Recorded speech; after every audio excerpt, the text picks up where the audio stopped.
Mutual fund investments are subject to market risks. Read all scheme related documents carefully.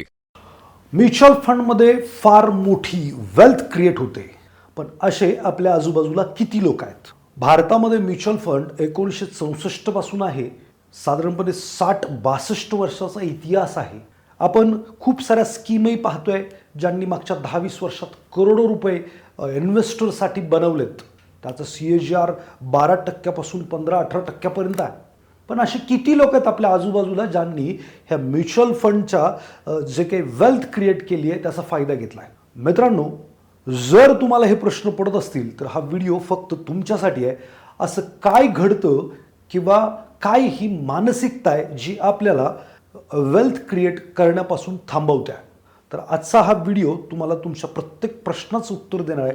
कोणता असा mindset आहे, कोणता असं स्किल सेट आहे, असं काय तुम्ही केलं पाहिजे जेणेकरून तुम्ही सुद्धा म्युच्युअल फंडमध्ये प्रचंड वेल्थ क्रिएट करू शकाल. नमस्कार मित्रांनो, मी आकाश गुंदावले. मागचे 22-23 वर्षाला फायनान्समध्ये काम करतोय. आजचा हा विषय अतिशय महत्त्वाचा आहे. आज मी तुम्हाला म्युच्युअल फंडमध्ये लोक काय चुका करतात, का चुका करतात आणि त्या कशा टाळल्या पाहिजेत याच्याविषयी सांगणार आहे आणि त्याचबरोबर एक ॲक्शन प्लॅन देणार आहे जेणेकरून तुम्ही मात्र एक उत्कृष्ट इन्व्हेस्टर बनू शकाल आणि तुमची जी काही उद्दिष्ट आहेत, गोल आहेत ते पूर्णपणे यशस्वीरित्या पूर्ण करू शकाल. सगळ्यात महत्त्वाची गोष्ट, मी आत्ता जे काही इराण-इस्रायल झालं किंवा त्याच्या अगोदर करोनाचा काळ होता, या काळामध्ये प्रखर्षाने मला असं जाणवलं की मार्केट खाली आल्यानंतर प्रचंड भीतीचं वातावरण निर्माण होतं. प्रचंड भीती निर्माण होते. सगळं जगच संपणार, मानवजातच संपणार, असे काही रील्स किंवा न्यूज यायला सुरुवात होते आणि मग लोक घाबरतात आणि पैसे काढून घेतात. पहिली गोष्ट, जर तुम्हाला म्युच्युअल फंडमध्ये प्रचंड वेल्थ क्रिएट करायची आहे तर सगळ्यात पहिलं पेन आणि कागद घ्या आणि लिहून काढा की कोणकोणते थ्रेट्स, भीती मार्केटमध्ये येऊ शकतात. बघा, सगळ्यात महत्त्वाचं ते जिओपॉलिटिकल, कोणत्या ना कोणत्याही देशाचं युद्ध किंवा काहीतरी वादविवाद हे हमेशाच घडत राहणार. इथून मागेही घडलेत, इथून पुढे पण घडणार आहेत. मग हा थ्रेट राहणार आहे तुमच्यावरती. अचानक कुठेतरी मंदी येणार, कुठेतरी जे इकॉनॉमीचे मायक्रोज असतात ते खराब होणार. एम्प्लॉयमेंट असेल, GDP असेल, इंडस्ट्रियल प्रोडक्शन असेल, पाऊस असेल, व्हॉटएव्हर, ॲग्री प्रोडक्शनला इम्पॅक्ट येणार. याच्यामुळे होणार काय, मार्केट हमेशाच नॉर्मली 10-20% करेक्ट होणार म्हणजे होणार. जेव्हा ते 30-40% करेक्ट होणार, करोनासारखा काळ येणार, इराण-इस्रायल जे काही आत्ता वातावरण चालू आहे तसा काळ येणार, त्यावेळी मात्र होऊ शकतं मार्केट 40-50% पडू शकतं. असे काय काय गोष्टी या जर्नीमध्ये घडू शकतात ते पहिले लिहा. काय काय थ्रेट्स आहेत. मग समजा जेव्हा तुम्ही आता इन्व्हेस्टमेंट स्टार्ट करताय त्यावेळेला तुम्हाला माहीत आहे युद्ध होऊ शकतं, तिथून पुढे तुम्हाला माहीत आहे इंडिया-पाकिस्तान होऊ शकतं, चायनाशी वाद होऊ शकतो, तुम्हाला माहीत आहे नॅचरल काहीतरी प्रॉब्लेम होऊ शकतो. आता मग असं काही घडलं तर तुम्ही म्युच्युअल फंडमधली इन्व्हेस्टमेंट काढणार आहेत, ठेवणार आहेत? आणि जर उत्तर असेल की नाही बाबा, जिओपॉलिटिकल काही झालं, नॅचरल डिझास्टर काही झालं, मंदी आली आणि मार्केट जर पडलं तर मी पेशन्स ठेवणार नाही, मी पैसे काढून घेईल, तर मित्रांनो, म्युच्युअल फंड हे तुमच्यासाठी नाही आहे आणि तुम्ही आजच गुंतवणूक करू नका. तुम्हाला असं स्पष्ट कोणीही सांगणार नाही. सगळं अलबेल आहे आणि मग तुम्ही इन्व्हेस्टर बनताय तर तुम्ही यासाठी बनलेले नाही आहात. तुमच्यासाठी म्युच्युअल फंड बनलेलं नाही आहे, स्टॉक मार्केट बनलेलं नाही आहे, तुमच्यासाठी ते एवढीच ठीक आहे. पहिलं तर धोके काय हे समजून घ्या. कारण जर ते पुढं समोर उभा राहिले त्यावेळेला तुमची ॲक्शन काय असेल, त्यावेळेला तुमची मानसिकता काय असेल, आणि हे लिखित पाहिजे. म्हणजे ज्या वेळेला न्यूज यायला सुरुवात होते ना त्यावेळेला असं वाटतं की सगळं जगच संपणार आहे आणि मग भीतीचं वातावरण असतं. मग तुम्हाला ती वही काढायला लागेल आणि वाचायला लागेल, भाऊ मी असे गोष्टी येणार आहेत हे अगोदरच मला माहीत होतं, हे सगळे धोके मला माहीत होते आणि तरी पण मी गुंतवणूक केली आहे. आणि मी त्यावेळी लिहिलं होतं, काय लिहिलं होतं की बाबा मी अशा जर गोष्टी घडल्या तर मी काढणार नाही आहे. मग मी काढणार कधी आहे हे पण प्रश्नाचं उत्तर लिहिणं खूप महत्त्वाचं आहे. मी पैसे कधी काढेन, मग ते तुम्ही ठरवा. मग बरेचसे लोक म्हणतील यार मी रिटायरमेंटला जो फंड ठेवला आहे त्यातनं मी SWPने पैसे काढेल, म्हणजे मी रिटायर होईल तेव्हा त्याच्यातून SW करेल. कोणी म्हणेल माझ्या मुलाच्या शिक्षणासाठी मी हे पैसे ठेवलेले आहेत, मुलाचं शिक्षण जेव्हा येईल तेव्हा मी ते पैसे काढून घेईल, माझा जो काही सल्लागार आहे त्याच्या मदतीनं, व्हॉटएव्हर. म्हणजे तुम्ही तुमचा गोलपूर्तीला और टाईम पूर्ण झाला किंवा गोल पूर्ण झालं तेव्हा तुम्ही पैसे काढाल ते लिहा. नाही हे ठरलं आता हे ठरलं तरच जर्नी पुढे आहे, नाही तर जर्नी नाही आहे. मी खूप लोकांना पाहिलं आहे की लॉसेसमध्ये बाहेर पडले आहेत, त्यानंतर मार्केटने रॅली केलं आहे आणि मात्र हे रॅली संपल्यानंतर परत तीन झालेत की ठीक आहे मागच्या वेळेला चूक झाली ती यावेळेला नाही करणार. आणि जेव्हा इराण इस्रायल झालं त्यावेळेला परत तीच लोक आली आणि नाही सर आता ते तिसरं महायुद्ध होणार आहे, हे होणार आहे, ते होणार आहे आणि सगळं डिझेल संपणार आहे, पेट्रोल संपणार आहे, अशा पद्धतीत त्यांचं म्हणणं होतं. परत एकदा त्यांनी लॉसेस बुक केला. सो माझं असं मत आहे की यार मी आता माझ्या प्रत्येक एक्झिस्टिंग इन्व्हेस्टरला हेच सांगू इच्छितो, जर तुम्ही हे लिहित नाही आहात, जर तुम्ही तुमच्यासाठी एक गाईड तयार करीत नाही आहात तुमच्या वेल्थ जर्नीचं, तर मात्र तुमचं इथं काहीच काम नाही. सो पहिलं तर काय की मी इन्व्हेस्टमेंट म्युच्युअल फंडला करणार आहे, स्टॉकला करणार आहे. माझ्या इन्व्हेस्टमेंटला काय काय थ्रेट आहेत, राईट इट डाऊन. काय काय धोके आहेत, ठीक आहे. दुसरं असे काही धोके आले तर मी पैसे काढणार नाही काढणार आत्ताच डिसाइडेड आहे. तिसरं मी पैसे कधी काढणार, पैसे टाकले की लगेच वाढले नाही काढणार आहे का मी माझ्या गोलपूर्तीला काढणार. पहिलं हे लिहिलेलं आहे, ठीक आहे. आता हे लिहिलं तर वारंवार महिन्यातून एकदा तरी ते वाचलं पाहिजे जर तुम्हाला श्रीमंत व्हायचं. नाही तर तुम्ही नुसतं लिहिलं आणि कचऱ्यात फेकून दिलं तर काही कामच नाही. मी तर म्हणजे लगेच हा व्हिडिओ पॉज करा, लिहून काढा. अदरवाईज मला खाली लिहून टाका की कोणकोणते थ्रेट असू शकतात इन्व्हेस्टिंग जर्नीमध्ये. वेळ घ्या, काही लोकांना माहीत नसतील त्यांना मदत होईल. जसं मी तुम्हाला मदत करतो व्हिडिओच्या माध्यमातून, तसं तुम्ही ते चॅट बॉक्समध्ये लिहा की कोणकोणते थ्रेट असू शकतात. म्हणजे त्याला पण कळेल की बाबा हे थ्रेट आहेत, जायचं की नाही. आणि हेल्प आहे, जे पेराल जे द्याल ते तुमच्याकडे मल्टिपल वेनी परत येईल. इन्व्हेस्टर माइंडसेट खूप महत्त्वाचं आहे आणि डेली डिसिप्लिन प्लॅन मी या व्हिडिओच्या माध्यमातून तुम्हाला देणार आहे. बघा असं म्हणतात की कुठेही तुम्ही काहीही करत असाल आणि इन्व्हेस्टिंगला तर माझं असं मत आहे की 20% स्किल सेट आहे, 80% माइंडसेट आहे. जर तुमचा माइंडसेट खंबीर असेल, स्ट्रॉंग असेल, तुम्ही डेडिकेटेड असाल, कमिटेड असाल तरच तुमच्यासाठी वेल्थ क्रिएशन होऊ शकतं, नाहीतर नाही. 20% स्किल सेट, मी फार चांगलं फंडामेंटल अनालिसिस करतो, टेक्निकल अनालिसिस करतो, सगळं करतो, ठीक आहे. मी एक कंपनी निवडली, त्याच्यामध्ये इन्व्हेस्टमेंट पण केली. आता काय झालं, अचानक एक इव्हेंट घडला, निगेटिव्ह इव्हेंट घडला. इंडिया पाकिस्तान ऑपरेशन सिंदूर सुरू झालं. होणार काय, जसंही इव्हेंट निगेटिव्ह झाला तसं सेंटिमेंट निगेटिव्ह होणार. माझी जी काही कंपनी जिचा मी फंडामेंटली टेक्निकली सगळा काय अभ्यास केला तिची प्राईस खाली येणार. मग आता स्किल सेट तर तुमचं परफेक्ट होतं, मग माइंडसेट फार क्लिअर पाहिजे की ही कंपनीचं 10-20 वर्षाचं भविष्य चांगलं आहे. हे जे प्रोडक्ट आहे 10-20 वर्ष मार्केटमध्ये कन्झ्युम होऊ शकत आहे. कंपनीचं मॅनेजमेंट या ताकदीचं आहे, कंपनीची पॉवर ही आहे, हे जर मला माहीत आहे तर I am not worrying about short term जे काही घडलं आहे. मग हा माइंडसेट खूप महत्त्वाचा आहे आणि मला असं वाटतं की प्रत्येक इन्व्हेस्टरनी हे माइंडसेटसाठी इन्व्हेस्टमेंट गाईड तयार केलं पाहिजे आणि जे मी पॉज करून तुम्हाला बनवायला सांगितलेलं आहे. सो भावनावर नियंत्रण शिस्तबद्ध गुंतवणूकदार बनवण्याचं संपूर्ण मार्गदर्शन या व्हिडिओच्या माध्यमातून मी करणार आहे. शेवटपर्यंत हा व्हिडिओ पहा आणि नुसतं पाहू नका, तर फॉलो करा, खूप महत्त्वाचं आहे. उद्दिष्ट काय व्हिडिओचं, भीती आली तर शांत राहायचं आणि जर तुम्हाला ग्रीड आली तर काय करायचं, प्लॅन फॉलो करायचा. म्हणजे काय, साधं सिंपल. जसं भीती आली म्हणजे काहीतरी युद्ध घडलं, काहीतरी घडलं, जिओ पॉलिटिकल अमकं, भीती आली, तुम्ही शांत बसणार आहात, गुंतवणूक तुमची विकणार नाही आहात किंवा मोडणार नाही आहात. मग असं पण होणार आहे की तुम्हाला ग्रीड येणार आहे, मार्केट एवढं वाढेल, असं असं टार्गेट आहे, अशा अशा गोष्टी घडतील, हा स्टॉक इकडे इकडे पोहोचेल, असं तुम्हाला खूप काय ऐकायला मिळेल. त्यावेळेला पण तुम्हाला काय करायचं आहे, प्लॅन फॉलो करायचं आहे. प्लॅनमध्ये हे पण लिहिणं गरजेचं आहे की बुवा मला कितीही लालच दिलं तरीसुद्धा ज्यावेळी मार्केट महाग असेल त्यावेळेला मी काहीही करणार नाही आहे. माझी जी काही SIP चालू आहे, माझी जी काही रुटीन इन्व्हेस्टमेंट आहे तीच करेल.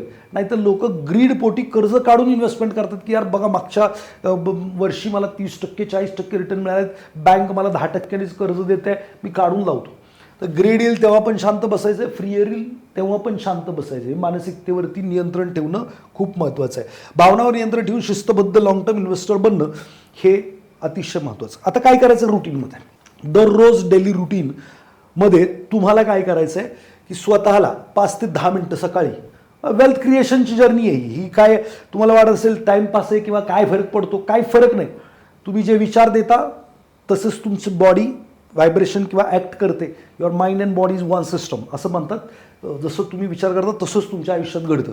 तर तुम्ही विचार काय, 3 वाक्य स्वतःला रोज सांगायचे आहेत. पहिलं काय, मी शॉर्ट टर्म नाही लॉंग टर्म इन्व्हेस्टर आहे. आणि मग तुम्ही चांगल्या काळात सांगितलं, वाईट काळात सांगितलं तर ते डोक्यात फिट होऊन जाईल, तो तुमचा विश्वास होऊन जाईल की I am not short term investor, I am long term investor.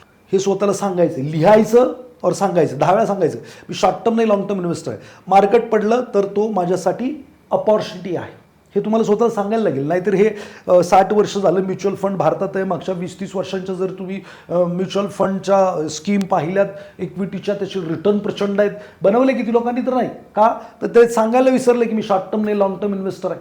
थोडंसं खाली गेलं निघून गेले, थोडंसं वाढलं एक्साइटमेंटमध्ये निघून गेले. बरं मार्केट पडलं, इराण इस्रायल हो, करोना हो, काय पण हो, मी ही संधी म्हणून पाहिली.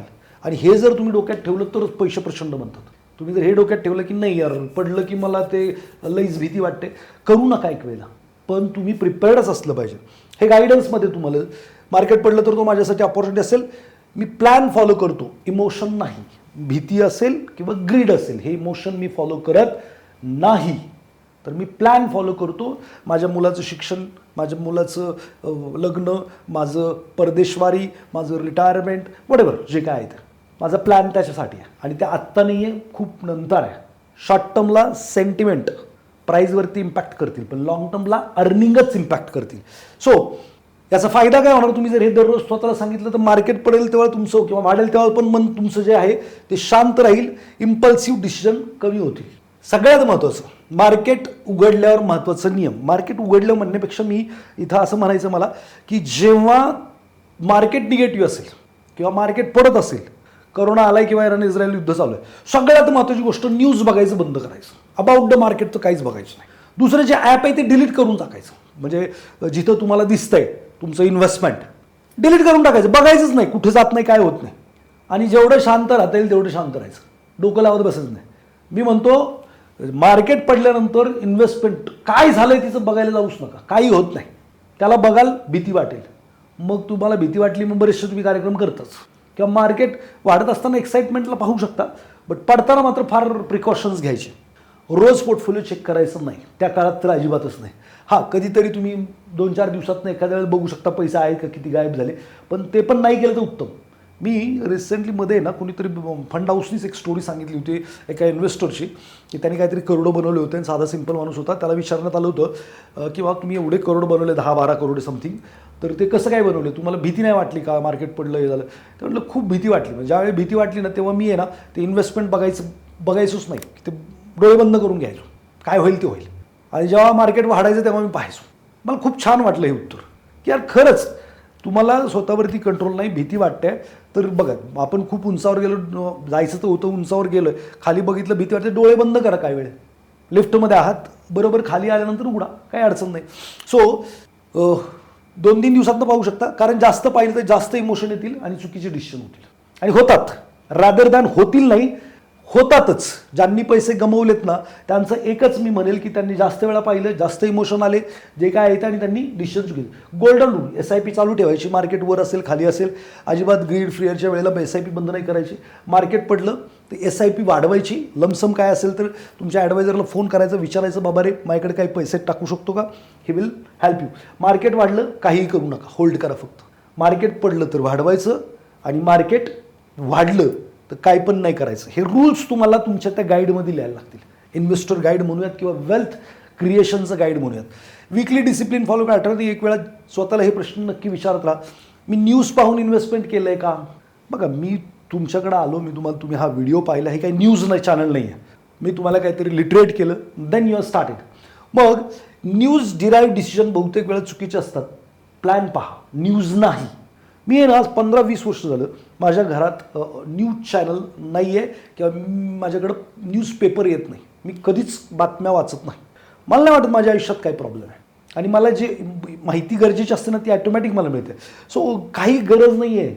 आणि काय ना न्यूजवाल्यांनी काय केलं ते तर समजून घ्यावं तुम्ही. सगळ्या 5-5 मिनिटाला ब्रेकिंग न्यूज आहे. काय ब्रेकिंग न्यूज आहे त्यांच्याकडे, उगीच काय. बघा न्यूज म्हणजे काय ना, मला जे साधं सिंपल कळलं, चटपटी न्यूज, काहीतरी मीठ मसाला. दुसरं निगेटिव्ह न्यूज आणि इमॅजिनरी निगेटिव्ह न्यूज, म्हणजे काल्पनिक वाईट काय होऊ शकतं, आणि मग ते घाबरून जातो आपण. सो ते नाही. मी घाबरून सेल केलं का, मला करावं वाटतंय का, घाबरून तर काही नाही करायचं. फिअरमध्ये सेल करणं म्हणजे लॉस लॉक करणं, सो ते करू नका. आणि राहिला प्रश्न, मी प्लॅन फॉलो करतो आहे का, माझं जे ठरलं आहे ते मी का फॉलो करतो. कारण जर तुम्ही ते करताय ना तर याच्यासारखं उत्तम काही नाही आहे. मंथली स्ट्रॅटर्जी म्हणजे तुम्ही डेली 3 वाक्य स्वतःला सांगताय. वीकली तुम्ही 3 प्रश्न स्वतःला विचारताय. मंथली काय करायचं आहे, महिन्यात एक वेळा पहा SIP इन्क्रीज करा. पगार वाढला तर SIP इन्क्रीज करायचे, म्हणजे जास्त कंपाऊंडिंगचा फायदा होईल. महिन्याला अंदाज घेऊ शकता की बाबा ह्या महिन्यात माझा पगार वगैरे अर्निंग वगैरे वाढले का, मी लमसम गाईवर टाकू शकतो का, किंवा SIP वाढवू शकतो का, महिन्यात एकदा स्वतःला विचारा. त्यानंतर पोर्टफोलिओ रिबॅलन्स. आता हा पण कन्सेप्ट थोडासा विचार करण्यासारखा आहे की महिन्याला वगैरे रिबॅलन्स वगैरे करण्याच्या भानगडीत पडायचं नाही. रिबॅलन्सिंग तेव्हाच एखादं सेक्टरमध्ये मेजर निगेटिव्ह काहीतरी आहे आणि थेमॅटिकल फंडला जास्त गरजेचं आहे. या ठिकाणी रिबॅलन्सिंग हे तुमचं काम नसून फंड मॅनेजरचं काम आहे. तुम्ही रिबॅलन्सिंग करायला जाऊ नका. तुम्ही जर व्हॅनिला प्रोडक्टमध्ये आहात तर तिथं गरज नाही आहे, fund manager will take care. पण तुम्ही थेमॅटिकल फंडला आहात तर तिथं रिबॅलन्सिंगची गरज पडू शकते, अदरवाईज नाही. थेमॅटिकल फंड म्हणजे काही सेक्टर फंड किंवा काही थीम रिलेटेड असतात, तशा फंडला गरज पडू शकते. बाकी फंड मॅनेजर आणि त्याची रिस्क ॲनालिसिस टीम ते करण्यासाठीच बसलेली आहे. न्यू फंड ॲड करू नका. ओव्हर डायव्हर्सिफिकेशन टाळा. कमी फंड जास्त फोकस. नाहीतर काय इथं 500 चालू आहे, तिथं 200 चालू आहे, तिथं 300 चालू आहे, असलं काही उद्योग करत बसू नका. दरवेळेला सारा नवीन काहीतरी आलं की 10 रुपयाचं NAV म्हणून ॲड करत बसणं हे पण चुकीचं आहे. हां, प्रॉमिसिंग काय आहे डेफिनेटली त्याचा विचार करू शकता. चौथं, इमोशनल कंट्रोल सिस्टम बनवा. फिअर आल्यावर काय करायचं आहे, ॲक्शन काय करायची आहे, सेल करायचं नाही, SIP चालू ठेवायची. लिहा त्याच्यामध्ये. मला भीती वाटते आता मार्केट पडणार, सगळं वाटूळ होणार, त्यावेळेला माझ्या ॲक्शनमध्ये काय होतं, तर माझ्या ॲक्शनमध्ये सेल करायचं नाही हे होतं सगळ्यात पहिलं, आणि मला SIP चालू ठेवा. ग्रीड आल्यावर काय करायचं, ॲक्शनमध्ये लिहून ठेवा. आज नवीन इन्व्हेस्टमेंट काय करायची, एक्स्ट्रावाली नाही करायची. विचार करा, मी हाय प्राईजला बाय करतोय का, एक्स्ट्रावाली इन्व्हेस्टमेंट नाही, SIP चालू ठेवायची. बाय करायची खूप इच्छा होणार, 40% रिटर्न दिसणार तुम्हाला, आणि मग त्यावेळेला तुम्ही बाय करणार, मग कार्यक्रम होणार. इमर्जन्सी रूल खूप पॉवरफुल आहे. जे काही कन्फ्युजन असेल 48 तास डिसिजन घ्यायचं नाही, टाकायचं पण नाही, काढायचं पण नाही. आणि त्यानंतर पण डिसिजन घ्यायची वेळ आली तर तुमचा फायनान्शियल ॲडवायझरला फोन करायचं, त्याला विचारा. 48 तासानंतर विचारायचं, भाऊ लय पडलंय, मला काढून घ्यावं असं वाटतंय, किंवा लय वाढलंय, मला पैसे टाकावेसे वाटतात. खरं तर 48 तासात तुमची ती भावना निघून जाईल बाय करायची किंवा सेल करायची, पण तरीसुद्धा गरज पडली तर त्यांचं गायडन्स घ्यायला हरकत नाही. रिअल लाईफ उदाहरण, कोविडमध्ये 2020ला जो क्रॅश झाला होता, याच्यामध्ये खूप साऱ्या इन्व्हेस्टरनी SIP चालू ठेवली. काही इन्व्हेस्टरनी पॅनिकमध्ये जाऊन ती SIP बंद केली, पोर्टफोलिओ काढून घेतला. 2 वर्षानंतर जर पाहिलं तर ज्यांनी घाबरून सेल केलं होतं त्यांनी रिकव्हरी मिस केली, मोठं नुकसान केलं. पण ज्यांनी SIP चालू ठेवल्या त्यांनी कदाचित मल्टीफोल्ड पैसे बनवले. ज्यांनी अजून टाकलं त्यांनी जास्त पैसे. आता पण येणार इस्रायल झालं होतं, मी खूप सारे व्हिडिओ टाकले होते की काही नाही, जग संपत नाही, आत्ताच खरी संधी आहे, तुम्ही टाका. तिथनं मार्केट 10-20% रिकवर आहे. 20% महिन्यात 2 महिन्यात, it's not a joke at all. मला वाटतं मी मध्ये पण एक व्हिडिओ टाकला, त्याच्यामध्ये मी इन्व्हेस्टरचं एका दाखवलं ज्यांनी एप्रिलमध्ये पैसे टाकले, 15% वगैरे वाढले होते, त्याच्यावरती पण एक व्हिडिओ बनवला होता मी. सो धडा, मार्केट पडलं तरी डिसिप्लिन सोडू नका, तरच पैसे बनणार आहेत. नाहीतर तुम्ही फक्त ऐकणारच आहात. पुढच्या 10 वर्षांनी, 20 वर्षांनी, 30 वर्षांनी म्युच्युअल फंडनी ह्यूज वेल्थ क्रिएट केली. बरं, हे अमेरिकेचं पहा, खूप साऱ्या देशांमध्ये पहा, खूप लोकांनी याच्या माध्यमातून, म्युच्युअल माध्यमातून, स्टॉकच्या माध्यमातून प्रचंड वेल्थ क्रिएट केली आहे. त्यांच्या पण हा 100-100, 200-200 वर्षाचे इतिहास आहेत. आपल्याकडे पण इतिहास येणार, फक्त इतिहास तुम्ही घडवणार का तुम्ही वाचणार हा प्रश्न आहे. श्रीमंत बनण्याचं स्वप्न तुमचं आहे, जे दुसऱ्यांनी पूर्ण केलं हे वाचायचं आहे का तुम्ही पूर्ण केलं हे तुम्हाला पुढच्या पिढीला दाखवायचं आहे. सो श्रीमंतीचं सिम्पल फॉर्म्युला मी सांगतो, लॉंग टर्म फॉर्म्युला आहे. वेल्थ ज्यांना पाहिजे त्यांनी SIP करायची, प्लस पेशन्स ठेवायचं, प्लस डिसिप्लिन इनटू टाईम. जेवढा वेळ द्याल हे सगळं करण्याला, तेवढी जास्त वेल्थ तुमच्याकडं तयार होईल. आणि जेवढा कमी वेळ द्याल, जेवढं पॅनिक व्हाल, पेशन्स नाही ठेवणार, डिसिप्लिन नाही ठेवणार, तेवढं तुम्ही पैसे नाही बनवणार. बाकी काही होणार नाही. रडायला शेवटी माणसं नाही सापडणार. कारण का, कारण तुम्ही ही फार मोठं वरदान आहे, ते गमवाल. आणि मग त्यावेळेला मी थांबलो असतो का. आता मला बरीच लोक म्हणतात ना कोविडच्या काळातले की सर त्यावेळेला खरंच आमचं चुकलं, त्यावेळेला आम्ही थांबायला पाहिजे होतं, आम्ही थोडं लईच घाई केली. आता त्याचा पश्चातापाचा काय उपयोग नाही. तुम्हाला पण म्हातारपणी कदाचित पश्चाताप होईल की यार त्यावेळेला आकाश गोंदवले सांगत होता व्हिडिओवरती, आम्ही ऐकायला पाहिजे होतं. तर पश्चाताप करायचा आहे तर मग कराच, मग काय हरकत नाही, त्याला कोणीच काय करू. SIP नियमित गुंतवणूक, दर महिन्याला ठरलेली रक्कम मार्केटमध्ये चालू ठेवा, पेशन्स ठेवा. कंपाऊंडिंगची जादू त्याशिवाय तुम्हाला समजणार नाही. डिसिप्लिन, प्लॅन फॉलो करा. ज्या वेळेला तुम्ही विकण्याचं ठरवलं होतं त्याच वेळेला विका. प्रेरणादायी विचार वॉरन बफेटनी तुम्ही ऐकलेच असतील. परत एकदा हे तुमच्या त्या जे काही गाईड बनवताय तुम्ही, इन्व्हेस्टिंग गाईड म्हणूयात त्या पुस्तकाला, किंवा त्या बुकला जे तुम्हाला गाईड करेल प्रत्येक वेळेला, ते लिहायचं आहे तुम्हाला. आणि ज्या लोकांनी लिहिलं आहे त्यांनी मला नक्की कमेंटमध्ये सांगा, आणि तरच वेल्थ क्रिएट होणार आहे. वेल्थ क्रिएशनसाठी एवढं करू शकत नाही, फार मोठं काही नाही. जेव्हा भीती वाटेल तेव्हा ते गाईड काढायचं आहे, ह्या व्हिडिओचा आधार घेऊन बनवायचं आहे आणि काढायचं आणि वाचायचं आहे, काय दुसरं करायचं नाही आहे. तर वॉरन बफे म्हणतात, be fearful when others are greedy and be greedy when others are fearful. लोक घाबरतात तेव्हा काय करा, बाय करा. लोक लालची होतात तेव्हा सेल करा. सिम्पल. आता इराण इस्रायल झालं तर सगळे घाबरले होते, तुम्ही बाय करायला पाहिजे होतं. जेव्हा लोक म्हणतात अरे आता काही नाही, सगळे पैसे लावायला तयार आहेत, सगळ्यांनी रिटर्न दाखवत आहेत, सगळे रिटर्न दाखवायला घेणार, लगेच समजायचं आज जरा ब्रेक लावायची वेळ आलेली आहे. पुढे म्हणतात, the stock market is a device for transforming money from the impatient to the patient. म्हणजे ज्यांच्याकडे पेशन्स आहे त्यांच्याकडे पैसे जातात, किंवा शॉर्ट टर्म म्हणजे ट्रेडर आहेत त्यांचे पैसे यथाअवकाश लॉंग टर्मचे जे लोक आहेत त्यांच्याकडे येतात. Time in the market is beat timing in the market. तुम्ही जेवढा वेळ घालवाल तेवढं पेशन्स. फायनल माइंडसेट जर विचारात घेतलं तर साधं सोपं, मार्केट कंट्रोल करता येत नाही. मार्केट वर जाणार खाली जाणार, तुम्ही कंट्रोल नाही करू शकत, मी कंट्रोल नाही करू शकत, फंड मॅनेजर कंट्रोल करू शकत नाही, कोणीच करू शकत नाही कंट्रोल मार्केट. आपण काय कंट्रोल करू शकतो, बाजार कधी वर जाईल कधी खाली येईल हे आपल्या हातात नाही, आपल्याला माहीत पण नाही. पण तुम्ही तुमचं माइंड कंट्रोल करू शकता. तुमची प्रतिक्रिया, तुमचा प्लॅन, तुमचं डिसिप्लिन हे तुमच्या हातात आहे. तुम्ही काय प्रतिसाद देताय हे तुमच्या हातात आहे, तुमचं डिसिप्लिन तुमच्या हातात आहे. सो सक्सेसफुल इन्व्हेस्टर तो जो इमोशनलवर नाही तर सिस्टमवर चालतो, जे काही त्याने डिसाईड केले ते फॉलो करतो. खूप मोठा व्हिडिओ बनवू शकतो हा, खूप सारे एक्झाम्पल सुचत आहेत पण मी देत नाही कारण मोठा होतो आहे.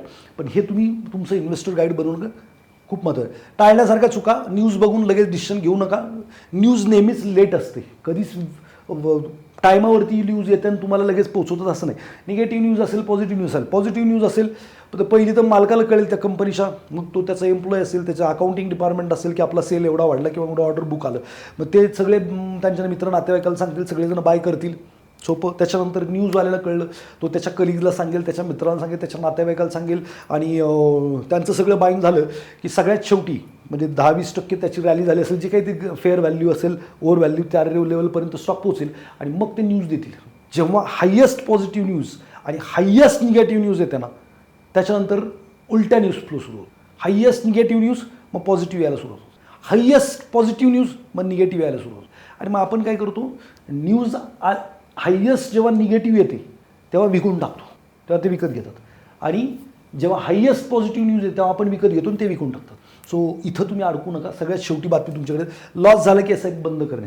बघा, तुम्ही 10 वर्षानंतर मुलाचं शिक्षण करणार आहात, उद्याच्याला नाही.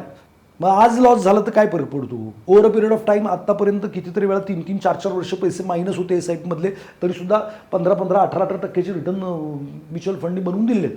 मग काही दिवसाचं लॉस तुम्हाला बघायचा आहे तर तो झालेला नाही आहे, तो नोशनल आहे, दिसतोय, घरी नाही आणला, तुम्ही घरी आणता, ते चुकीचं करता. प्रॉफिट झालं की जास्त ग्रीडने इन्व्हेस्टमेंट, 20-30% रिटर्न मिळाले की लोक येड्यासारखे गुंतवणूक करत असतात. आम्ही सांगत असतो थांबा, तरी पण नाही ऐकत.